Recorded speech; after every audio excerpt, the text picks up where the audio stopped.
ओम नमो भगवते वासुदेवाय नमो नमः। जय श्री कृष्णा। आप सभी को कुर्म जयंती की हार्दिक शुभकामनाएं। मित्रों, वैशाख महीने की पूर्णिमा को कुर्म जयंती मनाई जाती है। ये पर्व इस वर्ष 23 मई को मनाई जाएगी। देवताओं और दानवों की समुद्र मंथन में सहायता करने के लिए श्री हरि भगवान विष्णु ने कुर्म अवतार लिया था। इन्हें कश्यप अवतार भी कहा जाता है। समुद्र मंथन में कालकूट विष, अमृत और माँ लक्ष्मी सहित 14 रत्नों की प्राप्ति हुई थी। नरसिंह पुराण के अनुसार कुर्मावतार भगवान विष्णु के दूसरे अवतार हैं, जबकि भागवत पुराण के अनुसार ये विष्णु जी के 11वें अवतार हैं।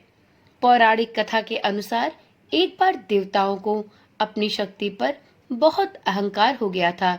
एक बार महर्षि दुर्वासा ने इंद्र को परिजात पुष्प की माला भेंट की थी। अहंकारवश इंद्र ने उस माला को ऐरावत हाथी के मस्तक पर डाल दिया। यह देख ऋषि को इंद्र पर अत्यधिक क्रोध आ गया और उन्होंने देवताओं को श्रीहीन होने का श्राप देकर उनकी सुख समृद्धि समाप्त कर दी थी। श्राप के प्रभाव से लक्ष्मी सागर में लुप्त हो गई। इससे सुर असुर लोक का सारा वैभव नष्ट हो गया। इस घटना से दुखी होकर समस्त देवतागण इंद्रदेव के साथ भगवान विष्णु की शरण में गए।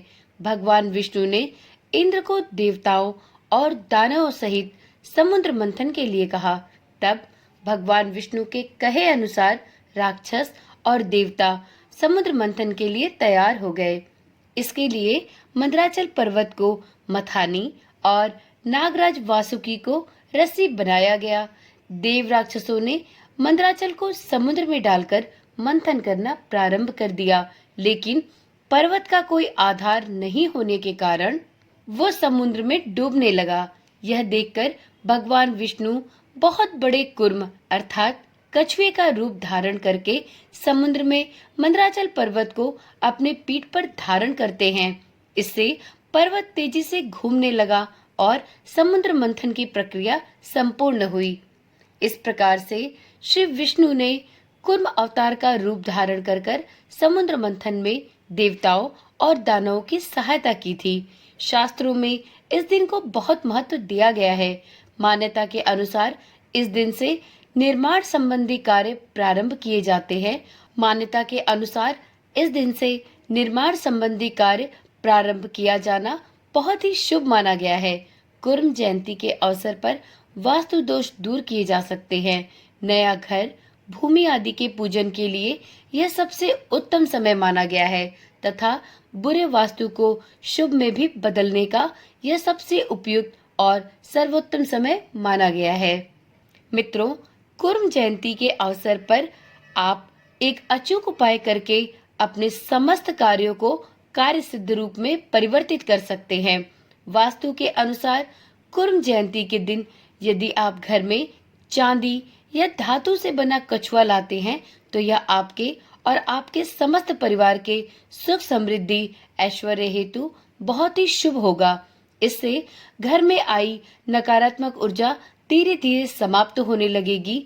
आप घर की उत्तर दिशा में कुर्म यंत्र भी रख सकते हैं।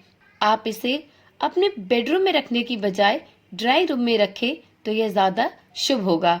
जिस घर में धातु से बना कछुआ रहता है वहां कभी भी धन धान्य की कमी नहीं रहती। लक्ष्मी माँ उस घर में स्थायी रूप से निवास करती हैं, क्योंकि कछुआ भी भगवान विष्णु का एक रूप माना गया है। तो इस प्रकार से इस कुर्म जयंती पर आप यह विशेष उपाय करके अपने घर को माँ लक्ष्मी की कृपा से भर सकते हैं। तो चलिए, आज की वीडियो में इतना ही। कल मिलते हैं एक नई वीडियो, एक नई जानकारी के साथ। इसी प्रकार की ज्ञानवर्धक वीडियोस पाने के लिए इस चैनल के साथ जुड़े रहे। यदि आपने अभी तक इस चैनल को सब्सक्राइब नहीं किया तो कृपया चैनल को सब्सक्राइब कर ले। साथ में नोटिफिकेशन बेल को ऑन करना भी ना भूले, जिससे इस चैनल पर डाली जाने वाली वीडियोस सबसे पहले आप तक पहुंचती रहे। ओम नमः शिवाय। जय श्री कृष्णा। राधे राधे।